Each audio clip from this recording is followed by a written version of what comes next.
সুখের প্রদীপ জ্বালতে গিয়ে ভাসলাম আমি দুঃখে, পাথর চাপা ব্যথায় রে জমা আমার বুকে।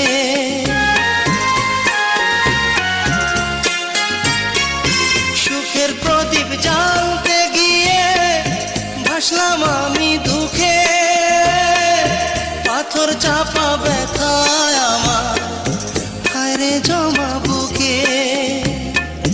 না পাওয়ার বেদনাতে ভরা যে অন্তর, আমি হইলাম যা যাব। ঘরের খোঁজে ঘর হারাইয়া হইলাম যা যাব। ঘরের খোঁজে ঘর হারাইয়া